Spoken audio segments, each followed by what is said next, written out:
So before we start the video, there are one or two things that I'd like to say. The first thing being the obvious is that this is the first time in a very long time that I've done a short video on like just holding the camera in my hand, because my tripod is over there holding up the Wi-Fi router plug thing.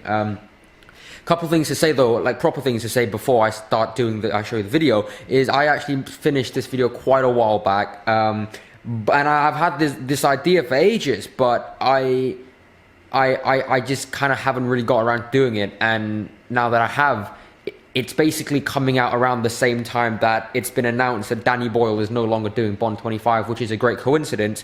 But I've actually had this idea for ages, and if you watched my previous video essay, you'll notice that the final shot in that video essay was one of Spectre, which was, you know, a nice little bit of foreshadowing from me there, as to the next video essay. But before we start this video essay, I would like to quickly give my thoughts. Jesus, it's getting heavy.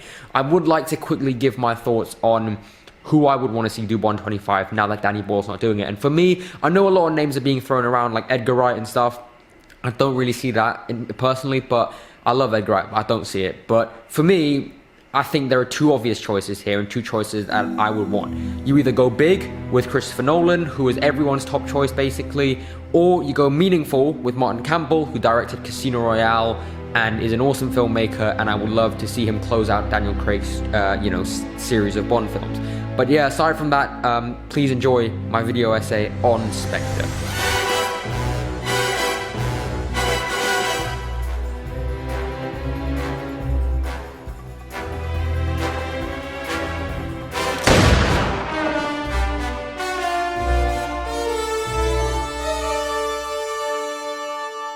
Unpopular opinion, I kind of really like Spectre. Why is that? Well, it's certainly not the weak third act, it's certainly not the underused Christoph Waltz or a female lead that feels like a cheap Vesper without any of the iconic moments, and it's certainly not the overly long runtime filled with moments that don't really do anything for story or character. The reason I still revisit this film is its incomparable sense of style. My previous video essay was a detailed look at the style versus substance argument, and I didn't want to say too much about Spectre there because, well, I wanted to talk about it with a little bit more detail in this video. For me, a large majority of Spectre honestly feels like it was shot during the golden age of Hollywood with today's technology.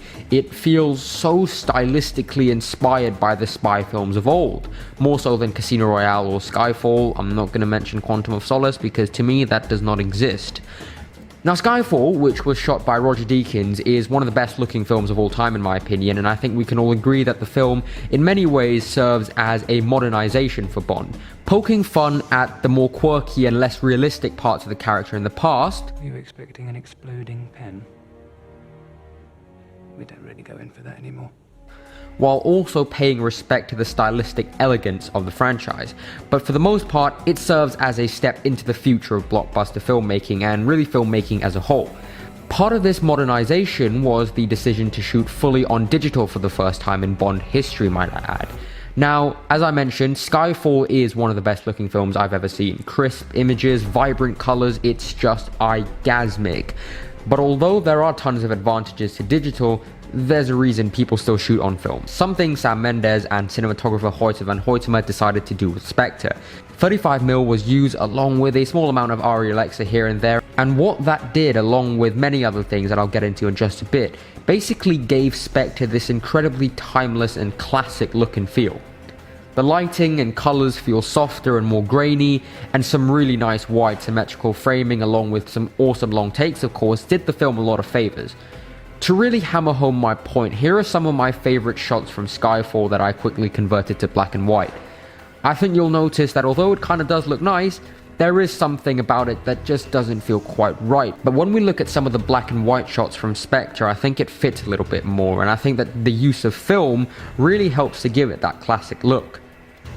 Now, for me, by far the weakest aspect of the film, which I haven't mentioned yet, is the trying to get rid of field agents with Moriarty subplot. I find that to be unbearable. But I think Sam Mendes kind of knew that and used it to show how wrong these people were to wholeheartedly embrace all this new technology. The cold and grey look of these scenes, contrasted with lush, warm colours in scenes where Bond is on his mission, is very, very clear, in the same way that the greyish CGI blockbusters pale in the comparison to the more old school style of movie making, something I find Sam Mendes to be an absolute expert at. Addressing the analog nature of a series is something that Christopher McQuarrie also did with MI5.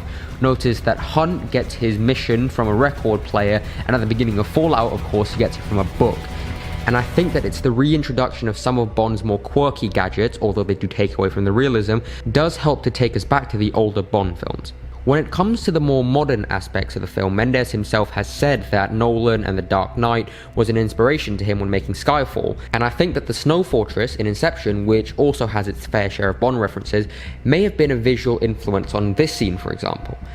But it really gets interesting when we look at some of the older films Mendes may have been inspired by when creating the look and feel for Spectre. The slightly slower pace along with a train sequence may be inspired by Hitchcock thrillers like North by Northwest, for example. The endlessness of the desert in this sequence may be a reference to Lawrence of Arabia, but for me, the Rome sequence utilized the most interesting reference. Bernardo Bertolucci's The Conformist seems to be very influential to this sequence. The funeral scene, for example, seems very visually similar to scenes from that film, while the suit that Bond wears in Rome is almost a direct copy of Clericci's from The Conformist. Also in The Conformist, the protagonist leaves behind a dark-haired woman in favor of a blonde-haired one who is related to the man that he has been tracking down, but I'm probably taking things a bit too far in that sense. For me, the Bond films, especially the two Sam Mendes directed ones, are an example of the almost unattainable blockbuster, films that are made by prestige filmmakers who usually make smaller and more awardsy films. Every aspect of films like Spectre, and especially Skyfall, but I'm not going to talk too much about that because I might want to make a video essay on that one day, who knows, come together to create an experience that feels so much more cinematic than the usual MCU film, for example. Although its story and characters are deeply flawed, Spectre's uncompromising style is something we rarely see in blockbusters nowadays, and is essentially what makes it a film out of time.